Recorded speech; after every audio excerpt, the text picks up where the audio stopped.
ঘরে ফেরার পালা।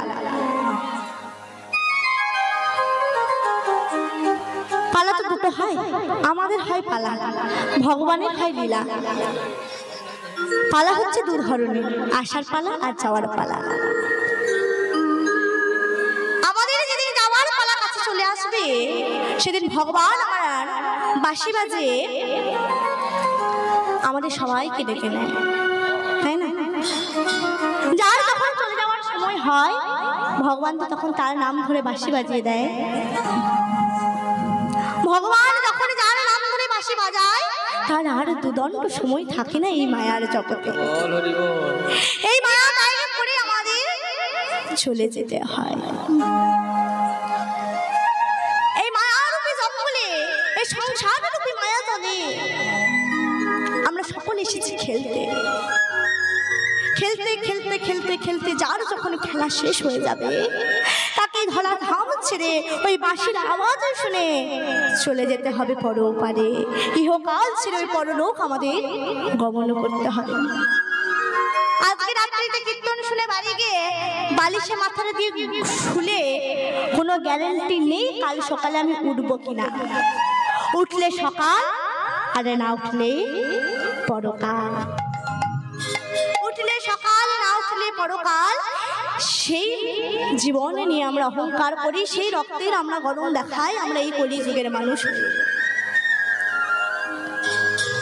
তো ভগবানও ঠিক আছে খেলা খেলছে, তাই পদকর্তা এই বৃন্দাবন আছে রচনা করলেন কি, আজ খেলো তো খেলো তো খেলো তো খেলো তো খেলো তো আদি খেলো তো খেলো তো রাম সুন্দর আদি খেলো তো আদি খেলো তো খেলো তো রাম সুন্দর সে প্রিয় শ্রী রাম সুদাম মেলি প্রিয় শ্রী রাম সুদাম মেলি খেলে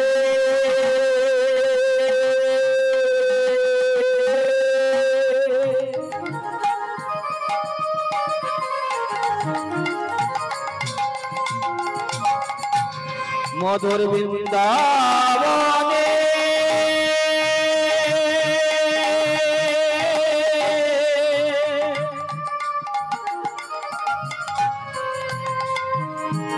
সদা চলে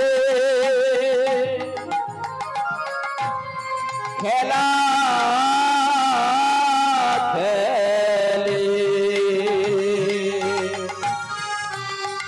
নানা রঙে প্রিয় রাম সুদাম মেলি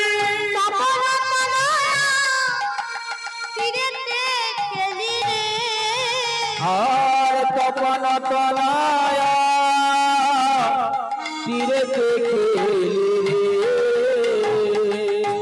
বলে যমুনা কি ভাগবতী যমুনা কি ভাগবতী যমুনা কি ভাগবতী হই না যাব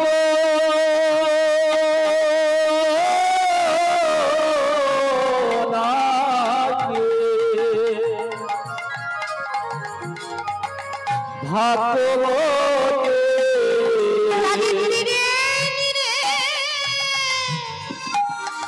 বিহনে হরি যমুনা কি ভাগবতী ও যার তীরে নীরে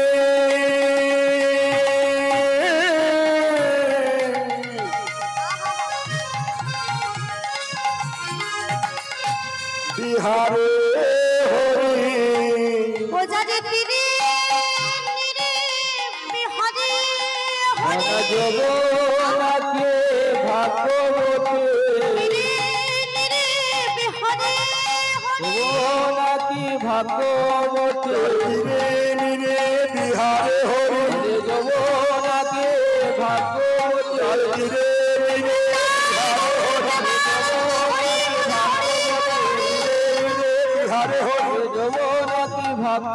ভাগ্যবতী যমুনাকে ভাগ্যবতী ভাগ্যবতী না, যার তিনি স্বয়ং মহাপ্রভু আমার, স্বয়ং কলিযুগের ভগবান, তিনি খেলা করেছেন কোথায়?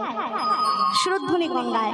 আর শ্রী যমুনায়, যমুনাকে ভাগ্যবতী, যমুনায় খেলা করেছে কৃষ্ণ, দাপর যুগের ভগবান। তাহলে ভাগ্যবতী না, যমুনাকে ভাগ্যবতী, যার তীরে তীরে আমার বিহারে লিখছে কি, খেলো তো খেলো তো খেলো তো খেলো তো খেলো তো রাম সুন্দর শ্যাম। রাম অর্থাৎ বলরাম, আর শ্যাম কৃষ্ণ। তাহলে কৃষ্ণ বলরাম খেলা খেলছে কোথায়? তপন ও তনয়া তীরেতে কেলি। তপন মানে সূর্য, সূর্যের আর এক নাম তপন। আর তনয়া মানে, তনয়া মানে কন্যা, তনয়া মানে পুত্র, তনয়া মানে কন্যা। তাহলে তপন ও তনয়া তীরেতে কেলি, সূর্যের কন্যা তীরে খেলা খেলছে, তাই কি? একটা সূর্যের কন্যা তীরে, মানে একটা মেয়ের তীরে ভগবান আমার খেলা খেলছে? হয় কখনো? মেয়ের আবার তীর আছে না, সে তীরে খেলা খেলা যায়? তাহলে জানতে হবে সূর্যের কন্যাকে, ওই যে যমুনাকে ভাগ্যবতী, সূর্যের কন্যার নাম যমুনা। সেই যমুনার তীরে আমার বিহারী হরি অর্থাৎ ভগবান আমার খেলা খেলছে। তাকে নিয়ে প্রিয় শ্রীরাম ও সুদামিনী, শ্রীরাম সুদাম সকল সখাগণ সঙ্গে আজ খেলা খেলছে। আর কি বলছে? আগমনী গম বেদ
নাসিরো মামুদ করত হিয়া চরণে শরণ দান রে।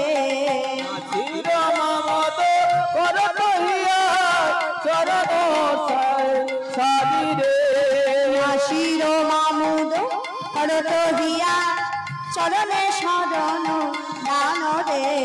নাসিরো মামুদ করত হিয়া চরণে শরণ রাসরে। খেলো তো রাম সুন্দর সে, খেলো তো রাম সুন্দর সে। এই এত সুন্দর পদ্মে যিনি রচনা করলেন নাসির মামুদ, একজন বিধর্মী পদকর্তা। এরকম প্রায় 1000টি পদ রয়েছে যেগুলি বিধর্মী পদকর্তা রচিত। দেখতে পেয়েছে আমরা কত ভাগ্যবান যে আমরা গলা উঁচু করে বলতে লজ্জা পাই আমরা সনাতন ধর্মের মানুষ। আমরা কোন ধর্মের মানুষ? কোন ধর্মের মানুষ? আমি বলেই ফেলেছি কোন ধর্মের? সনাতন ধর্মের।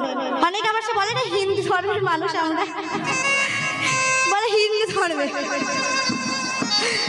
সনাতন ধর্মের মানুষ আমরা। কোন ধর্মের? সনাতন।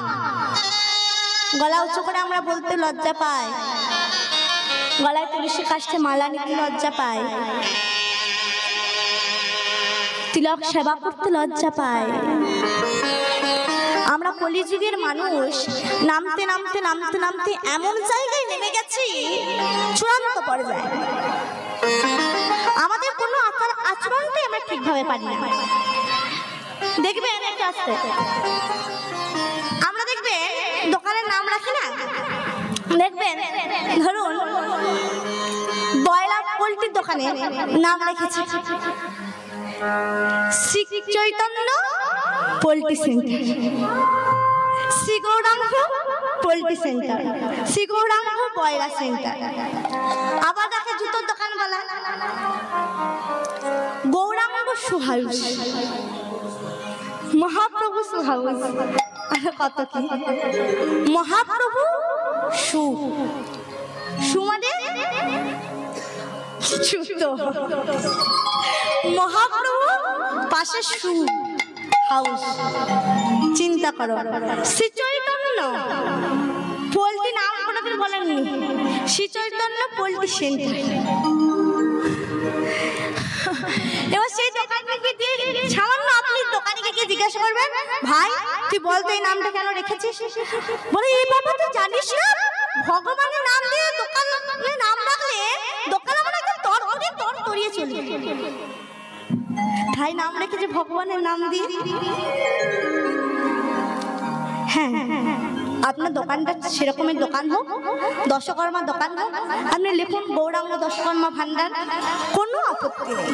কিন্তু শ্রী চৈতন্য শু হাউস মানে চাই, ওগুলো করবেন না। আমি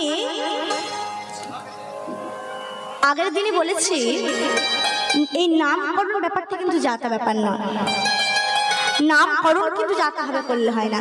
আগে আমি বলেছিলাম আমি শিশুদের নামকরণ নিয়ে বলিনি যে ওই পল্টু মন্টু সিন্টু পাপাই এইসব নাম রাখবেন না। সেরকম যে কোনো কিছু, কোনো প্রতিষ্ঠান হোক, কোনো ব্যক্তি হোক, কারো নামকরণ করার আগে একটুখানি ভেবেচিন্তে নামকরণটা করবেন, তাতে তার মঙ্গল আপনাদের মঙ্গল। তো একটা ভগবানের নাম দিয়ে কোনো শিশুর বলেছিলাম আমি যে নাম রাখা হয়, যদি কারো নাম রাখা হয় কৃষ্ণ, তাহলে কতবার সারাদিনের ছেলেকে ডাকতে গিয়ে কৃষ্ণ বলা হবে বলুন তো?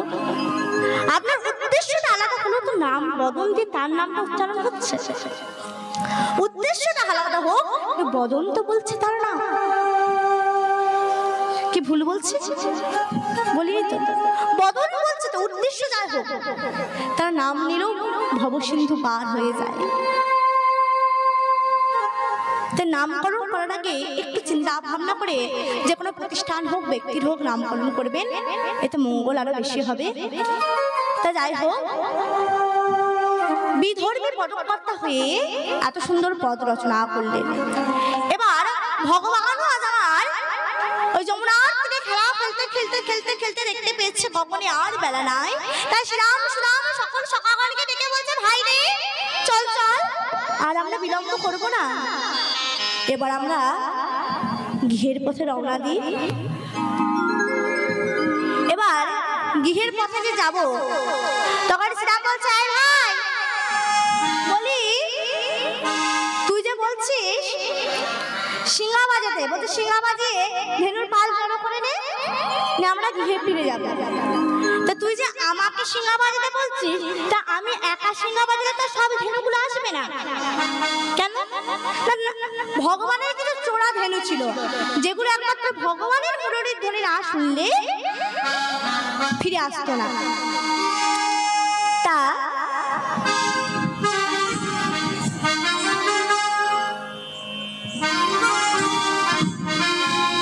যেগুলো ভগবানের ওই মুরলীর ধ্বনি না শুনে ফিরে আসতো না, তা শ্রীরাম বলছে, ভাই রে আমি একা সিংহা বাজালে তো হবে না, তোকেও সিংহা বাজাতে হবে, তবে ধেনুগুলো আসবে। তাই আজ সিংহাবাজি সকল ধেনুগুলোকে আমার জড়ো করেছে। তা হে ভক্তমণ্ডলী, ভক্তিমতী মায়েরা, যেই মুরলীর ধ্বনি শুনেছে অমনি সেদিন সকল ধেনু বৎস সবাই ছুটে চলে এসেছে। সকাল থেকে তারা ভগবানকে দেখতে না পেয়ে ছটফট ছটফট ছটফট ছটফট করেছে। যেই এবার সিংহা বাজিয়ে দিয়েছে অমনি সব ধেনু একত্রিত হয়ে গেছে।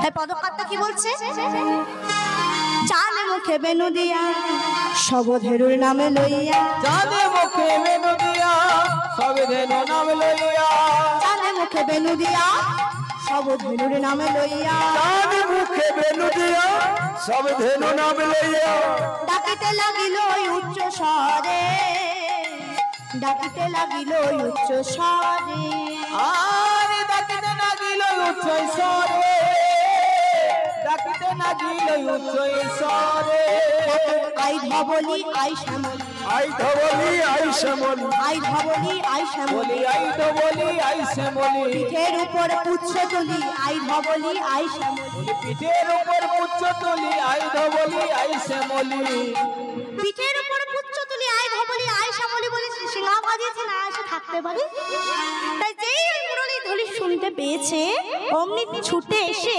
কৃষ্ণর অঙ্গ জিহাদ দিয়ে চাটতে শুরু করেছে কি ভালোবাসা ওই হচ্ছে ভালোবাসা সব গানকে নিয়ে তো আমরা মজা করি সব গানকে আনন্দ করে তুলি অনেক গান আছে আমাদের যেগুলো আমাদের মনোযোগ দিয়ে একটু শ্রবণ করা দরকার যেগুলোর আসল অর্থটা বোঝা দরকার লোকগীতি গানে আছে না যে ভালোবাসার মতো ভালোবাসলে তারে কি গো ভোলা যায় ভালোবাসার মতো কেউ যদি ভালোবাসতে পেরেছে তাহলে কি সে ভালোবাসা কেউ ভুলতে পারে ভালোবাসা বলতে ভালোবাসা বলেছি বাসা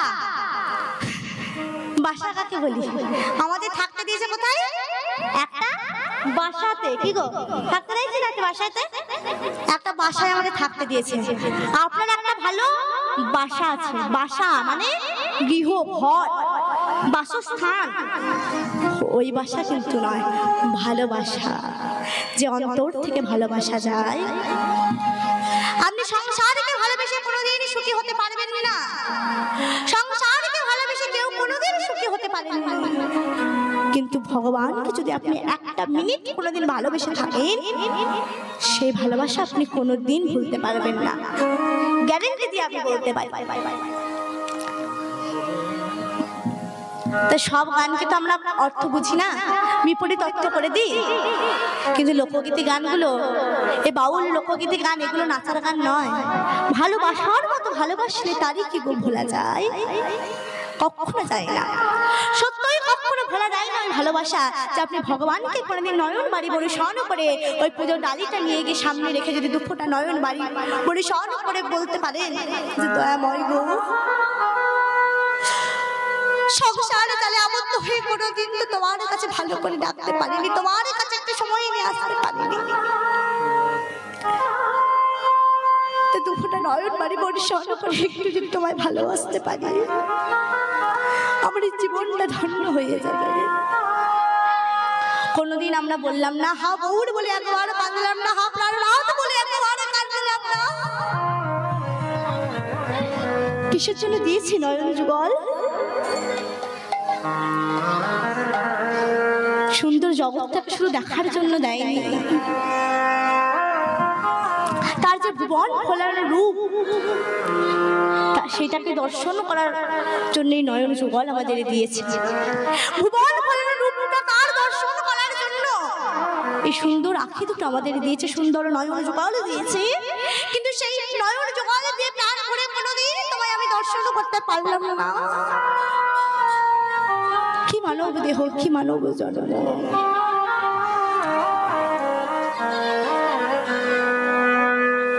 তাই দিকে গোবিন্দ আমার মাগো আজ সে সিংহা বাজিয়ে বলছে পিঠের উপর পুচ্ছ তুলি আই ধবলি আই শ্যামলি এত সুন্দর ডাক দিয়েছে যে এসে ওই কৃষ্ণ অঙ্গ সকাল থেকে দেখতে পাইনি সকালে এসে গোষ্ঠ গোচারণে এসে ধেনু বস্ত্র ছেড়ে দিয়ে খেলায় মাতোয়ারা হয়েছিলেন এবার অনেকক্ষণ দেখতে না পেয়ে ধেনু বস্ত্রগুলো এসে কৃষ্ণ অঙ্গ জিহা দিয়ে আনন্দে চাটতে শুরু করেছে এবার যেই বাড়ির পথে পা দিতে যাবে অমনি ভগবান আমারই লক্ষ্য করে নাকি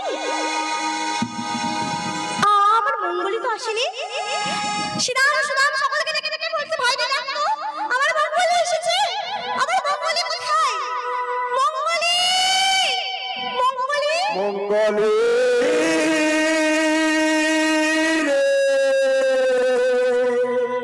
কোথায় তুই ওরে চিৎকার করছে প্রাণ গোবিন্দ আমার। মঙ্গলী একটা ছিল বাছুর, সেই বাছুর থেকে সেদিন ভগবান আমার সকালবেলা যখন কষ্ট গোচারণে এসেছিলেন, কোলে কোলে নিয়ে এসে কচি কচি ঘাস থেকে জঙ্গলের মধ্যে নামিয়ে রেখে বলেছিল, মঙ্গলী রে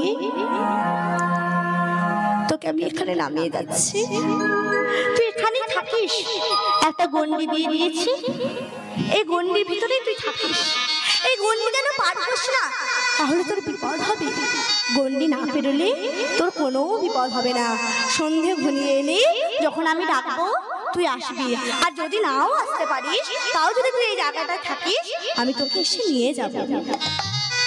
কিন্তু মঙ্গলী সেদিন যে নামিয়ে রেখে গেল প্রাণ গোবিন্দ আমার, মঙ্গলী ভগবানের কথা শুনলো না, ওই কচি কচি ঘাস খেতে খেতে খেতে খেতে খেতে খেতে আরো পাবো এই লোভে করতে করতে আরো পাবো করতে করতে করতে করতে জঙ্গলের গভীরে চলে গেল। এই যে আরো পাবো লোভ, কাম ক্রোধ লোভ মদ মোহ মাশ্চর্য, এটা হচ্ছে আমাদের 6টা কাঁটা, আমাদের মানব পথে রেখে 6টা কাঁটা, যে কাঁটার জন্য আমরা ভগবানের চরণ লাভ করতে পারছি না। সেই লোভ, ওই লোভ আরো পাবো আমার আছে, আরো দাও ভগবান, একদম ভালো না। আর এই যে গন্ডি শুধু সেটা মঙ্গলীর জন্য দেয়নি, তেতাযুগে রামচন্দ্রের কথা বলি, তেতাযুগে যখন লক্ষণ সীতা আমাকে গন্ডি দিয়ে গিয়ে বলেছিল যে গন্ডির ভিতরে তুমি থেকো সীতা মা, তুমি যেন গন্ডি পেরিয়ে এসো না, তাহলে কিন্তু তোমার বিপদ হবে। সেদিন সীতা মা কি করেছিল, রাবণ যখন ভিখারির বেশ ধরে এলো তখন সীতা মা বলল, হে সন্ন্যাসী বর, আহা ভিক্ষুক এসেছে, এসে বলছে বলুন আপনার কি চাই, বলছে কিচ্ছু না, শুধু একটু অন্ন দিলেই হবে, ভিক্ষা। সীতা মা বলল বেশ ঠিক আছে, আপনি গন্ডি পেরিয়ে আসুন, আমি আপনাকে দেব। তখন ওই ভিক্ষুক বেশি রাবণ বলছে না না, আমি গন্ডি পেরোতে পারবো না, গন্ডি পেরোতে যাচ্ছে দেখছে দপ করে আগুন জ্বলে উঠছে, কি করে যাবো? তে বলছে না না আমি পেরোতে পারবো না, তোমার যদি আমায় ভিক্ষা দিতেই হয় তুমি গন্ডি পেরিয়ে এসো, আমি ভিক্ষা নেব। সীতা মা লক্ষণের কথা মনে রাখলো না, কি করলো, নিরুপায়। সীতা মা জানতেন যে কোনো গৃহস্থের গৃহদ্বার থেকে যদি কোনো ভিক্ষুক ফিরে যায় তাহলে গৃহস্থের অমঙ্গল হয়, তাই তো আপনার যা আছে সেখান থেকে আরো একটুখানি কিছু দিয়ে দিলে তো আপনার কমে যায় না। তাই কোনো গৃহস্থের বাড়িতে, আমাদের সকলের বাড়িতে যদি কোনো ভিক্ষুক আসে এমনি এমনি ফেরাবেন না, কিছু দান করবেন, আপনার সাধ্য মতো করবেন, তারপর ফেরাবেন, খালি হাতে ফেরাতে নেই। তাই সীতা মা দেখছেন না না গৃহস্থের তো অমঙ্গল হবে, তাই কি করেছিল সেদিন, লক্ষণের কথাকে অমান্য করে ওই গন্ডি পেরিয়ে ওই ভিক্ষুক বেশি রাবণকে ভিক্ষা দিয়ে দিতে গেল, অমনি রাবণের নিজ ভক্তি ধারণ করে সীতাকে নিয়ে চলে গেল। তাহলে গন্ডি পেরিয়ে গেছিল, তাই তো নিয়ে গেল, গন্ডি যদি না পেরোতো তাহলে নিয়ে যেতে পারতো, রাবণের ক্ষমতা ছিল না যে ওই গন্ডি পেরিয়ে এসে সীতা মাকে নিয়ে যায়। তো সেরকম শুধু সীতা মায়ের জন্য ওই গন্ডি ছিল না, মঙ্গলের জন্য শুধু ওই গন্ডি ছিল না, আমাদের সবার গন্ডি আছে, যে গন্ডির ভিতরে আমরাও থাকছি না, আর তার জন্যই আমাদের এত কষ্ট, আমাদের এত কি বলবো দুর্ঘটনা ঘটে আমাদের সাথে, তাই না? তা সেদিন ওই মঙ্গলী আর ফিরে আসতে পারেনি, তখন গভীর জঙ্গলে ছুটে চলে গিয়েছে, আরো পাবো লোভ করতে করতে যখন চলে গিয়েছে, দেখছে একদিকে দাবানল, একদিকে গভীর মোহ, একদিকে অজগর সর্প, আর একদিকে আরো ঘন জঙ্গল, কোনো মতে বেরিয়ে আসতে পারছে না। তো সেদিন প্রাণ গোবিন্দ আমার ওই মঙ্গলীকে খুঁজতে খুঁজতে খুঁজতে রাত্রি হয়ে গিয়েছিল। তার জন্য এই রাত্রি বেলাতে উত্তর গোষ্ঠ গান গাওয়া হয়। সেদিন ভগবানের বাড়ি ফিরতে রাত্রি হয়ে গিয়েছিল, তাই যেহেতু আমার এখানে সন্ধ্যে থেকে আসো বা রাত্রি 7:30 8টা থেকে আসো, তাই আমি আজ এই উত্তর গোষ্ঠ লীলাটা আপনাদের কাছে আস্বাদন করছি। তাই আজ প্রাণ গোবিন্দ আমার সেদিন কি করলেন, মন খারাপ নিয়ে সেদিন ওই মঙ্গলীকে না নিয়ে চলে আসতে হলো। এবার গৃহের পথে রওনা দেওয়ার আগে সব সকালে বলে উঠলে, ভাই রে, এই তো আমরা তোর সঙ্গ ছাড়া হয়ে যাব, গৃহে চলে যাবো আর সঙ্গ ছাড়া হয়ে যাব। তাই বলছি যাবার আগে তুই একবার শোন না, একবার ত্রিভঙ্গ হইয়া দাদা রে কানাই যাবার বেলায় চান বড় দেখে যা।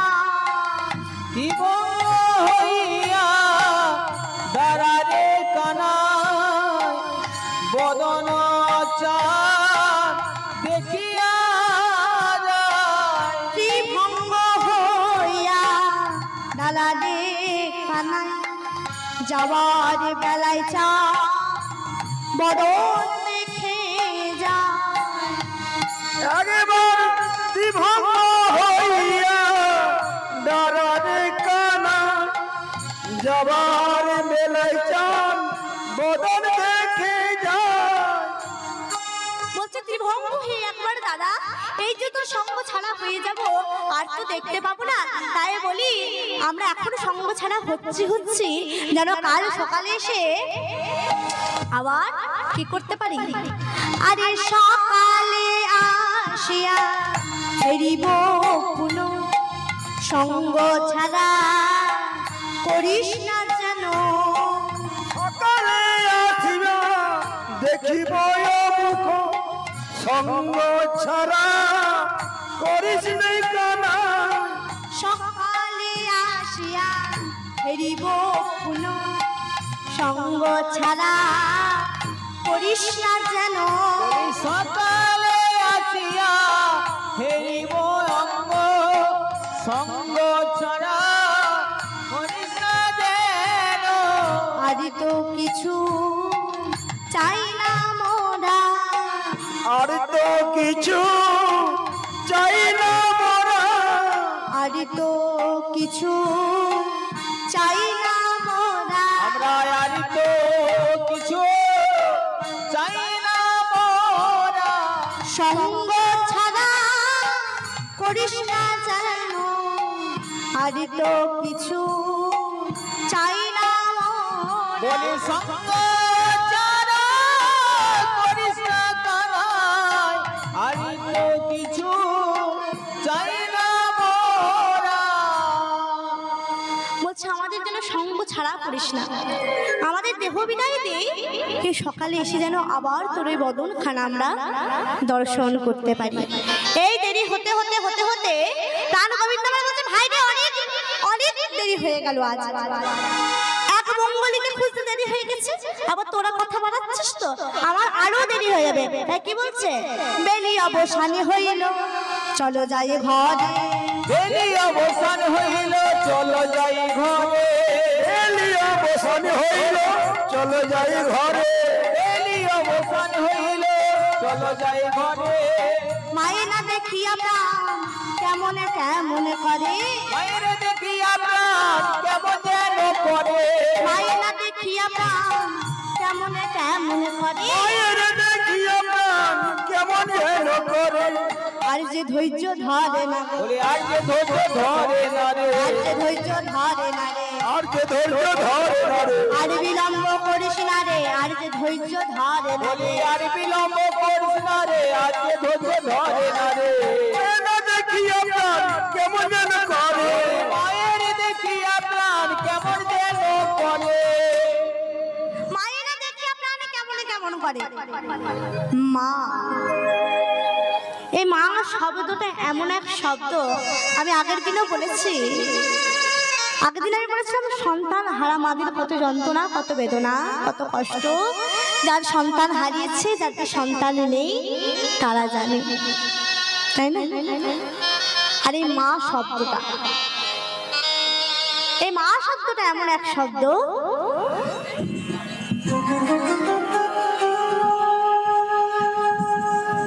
আর এই মা শব্দটা এমন একটা শব্দ, যদি কোনো নারীকে একবার মা বলে পিছন থেকে কেউ ডেকে দেয়, তার মনে যতই পাপ থাকুক, যতই অহংকার থাকুক, একবার হলো এটা পিছন ফিরিয়ে দেখতে হবে। তা সে মায়ের মন কেমন কেমন করছে, মাকে না দেখতে পেয়ে প্রাণ গোবিন্দ আমার কেমন কেমন করছে। তাই বলছে মা আমাকে দেখতে না পেয়ে মায়ের যেন কেমন অবস্থা হবে। মা বুঝি আমার কাঁদছে। তাই পদকর্তা এক পাশে দাঁড়িয়ে বলছে হ্যাঁ হ্যাঁ মা তো কাঁদবে। বলি মা কাঁদবে তো? বলে কেন? বলি মা কাঁদানো স্বভাবে তোমার, মা কাঁদানো স্বভাব তোমার, মা কাঁদানো স্বভাব তোমার, মা কাঁদানো স্বভাব তোমার। এই যুগে নয় যুগে যুগে মা কাঁদানো স্বভাবে তোমার, এই যুগে নয় যুগে যুগে মা কাঁদানো স্বভাব তোমার, এই যুগে নয় যুগে যুগে মা কাঁদানো স্বভাবে তোমার, এই যুগে নয় যুগে যুগে মা কাঁদানো স্বভাব তোমার। শুধু এই যুগে নাকি, তুমি প্রত্যেক যুগে তোমার মাকে কাঁদিয়েছো, তাই এটা আমার নতুন কি? মা তো কাঁদবেনি, মা কাঁদবেনি। কলিযুগের অবস্থা ঠিক তাই। মা বাবারা তো কাঁদার জন্যই আছে, তাই না? ছোটবেলা থেকে বড় করেছে, 10 মাস 10 দিন মাতৃগর্ভে রেখেছে মা, কত না জানি কত প্রসব যন্ত্রণা সহ্য করে এই সুন্দর জগৎটার আলো দেখালো। বাবা কত কষ্ট করে দিন রাত্রি পরিশ্রম করে কত খাওয়ালো, কত আদর যত্ন করলো, কত বড় কলেজে পড়ালো, কত ডাক্তার করলো, ইঞ্জিনিয়ার করলো। লাখ লাখ টাকা ছেলের আমার মাই নেই, ছেলে আমার বিদেশে থাকে, এই দেশে না বিদেশে থাকে, কিন্তু মা বাবার জন্য 10,000 টাকা জোটে না। মায়ের অঙ্গের বসনটা ছেঁড়া, যে বসনে একদিন মল মূত্র আমি সবে করেছি, মা যেদিন কোনো ঘৃণা না করে সেদিন আমায় কোলে তুলে নিয়েছিল, আমায় নামিয়ে দেয়নি। এখন সে বাবা মার মলমূত্র আমাদেরকে পরিষ্কার করতে হলে আমাদের ভারী লেগে যায়, তাই না? মা বাবা তো ভারী, মা বাবা বোঝা, তো মারা কাঁদবে না, বাবারা কাঁদবে না? তাই পদকর্তা বলে তোমারও তো মা কাঁদানো স্বভাব। তুমি যে বলছো মা কাঁদছে মা কাঁদছে, তো তোমারও তো মা কাঁদানো স্বভাব, মা তো কাঁদবেনি। বলছে না না, এবার বাড়ি ফিরে যেতে হবে। তাই আজ সখা সঙ্গে আজ প্রাণ গোবিন্দ আমার বাড়ির পথে রওনা দিচ্ছে। এদিকে যেতে যেতে যেতে যেতে রাধারানী আমার সকাল থেকে প্রাণ গোবিন্দের বদন দর্শন করবে বলে কতবার রবি যখন বৈশে পাতে, মানে রবি মানে সূর্য যখন আকাশে ছিল, ঠিক অস্ত যায় সময়, যখন প্রত্যেক দিন আমার প্রাণ গোবিন্দ ওই গোষ্ঠ গোচারণ থেকে বাড়ি ফিরে আসেন প্রত্যেক দিনের মতো, সেই দিনকে সেই প্রত্যেক দিনের মতো রাধারানী জানি আজও তার বলল আমার ওই সময় আসবে গোচারণ থেকে, তাহলে আমি বড় এই সময়ে কলসি নিয়ে জল আনতে যাই, তাহলে ওই জল আনার ছলে দেখা হয়ে যাবে, তাই তো? তাই বলছে যে যখন ওই সূর্য অস্ত যায় সময় আমি তখন যমুনায় জল ভরার ছলে গেলাম, কিন্তু তোমায় আমি দেখতে পেলাম না। এবার যেই ওই সখার সঙ্গে আসছে প্রাণ গোবিন্দ আমার, পদকর্তা কি বলছে দেখো যখন কেমন শোভা জানো, আরে ঘন বাজে শিখাবেন গগনে কখনো দেন, ঘন বাজে শিখাবেন গগনে কখনো দেন, বাজে শিখাবেন গগনে কখনো দেন, ঘন বাজে শিখাবেন গগনে কখনো দেন, ঘন বাজে শিখাবেন গগনে কখনো দেন, করি কত চলি সঙ্গে পথ চলি করি কত ভঙ্গে, আর পথ চলি কত সখা সঙ্গে, পথ চলি কত সখা সঙ্গে, যত করা খালো আমায় আমার দিয়া যত তোরা খালো আবাই আবার ঘনে ঘর, যত করা খালো আমায় আমার দিয়া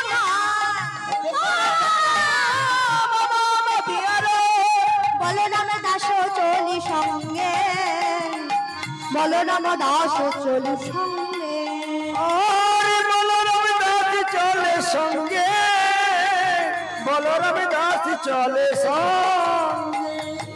হনুমানের সিংহাবেনু যখন সিংহাবেনু শুনতে পেয়েছে, রাজার বুঝে গেছে এই এতক্ষণই আমার প্রাণবল্লভের আসার সময় হচ্ছে, তাই অট্টালিকার উপরে চলে গেছে ওই সিংহাবেনু শুনে। এবার তখন সখীরা বলছে হ্যাঁ রে রাধে, তুই যে প্রাণবল্লভকে দেখার জন্য ওই সূর্য যখন অস্ত যায় তখন সেই সময় থেকে ওই যমুনায় জল আনতে গেলি কাছ থেকে দেখবি বলে, আর এখন যখন আসছে তখন অট্টালিকার উপরে চলে গেলি, তো প্রাণবল্লভকে কিভাবে কাছ থেকে দেখতে পাবি শুনি? ওই তো আসবে তরি ঘড়ি চলে যাবে, তো দেখা হবে তোর কেমন করে ভালো করে। বল তবে সখী বলছে চল না, তুই তো একা নস, আমরা সব সখীরা মিলে নিচে যাই, তাহলে প্রাণবল্লভকে কাছ থেকে দর্শন করতে পাবো। তাই আজ রাধারানী আমার অট্টালিকা থেকে নেমে এসে সকল সখীগণ আজ দাঁড়িয়েছে, আর ওইদিকে প্রাণ গোবিন্দ আমার যে কাছাকাছি চলে এসেছে, অমনি রাধারানী কি বলছে জানো জানো? ওই না বেশে আইসো আমার ঘরে প্রাণ বধূ হে,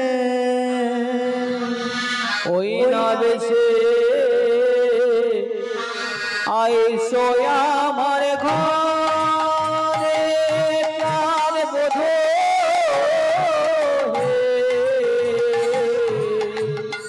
ওই না বেশে আইসো আমার ঘরে, ওই না বেশ আইসো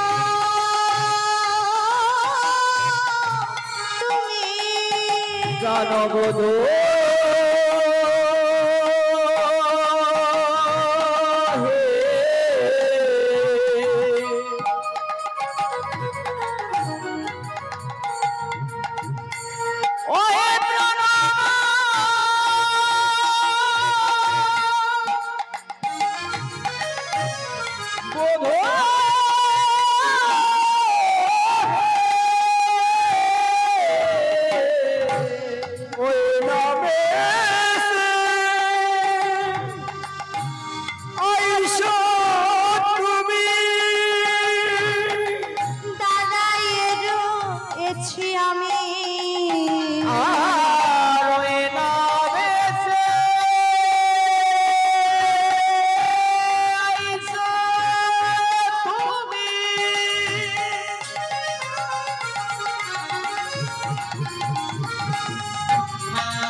বলে তোমায় দেখা করব বলে আমি দাঁড়ায়ে আছি হে,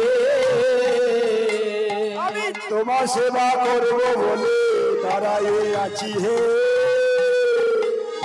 তোমার সেবা করব বলে দাঁড়ায়ে আছি হে, আমি তোমার সেবা করব বলে আর বিলম্ব করো না হে, তোমার সেবা করব বলে আর বিলম্ব করো না হে, তোমার সেবা করব বলে আর বিলম্ব করো না হে, তোমার সেবা করব বলে আর বিলম্ব করো না হে, তোমার সেবা করব বলে দাঁড়ায়ে আছি হে, ওই না বেশি আইসো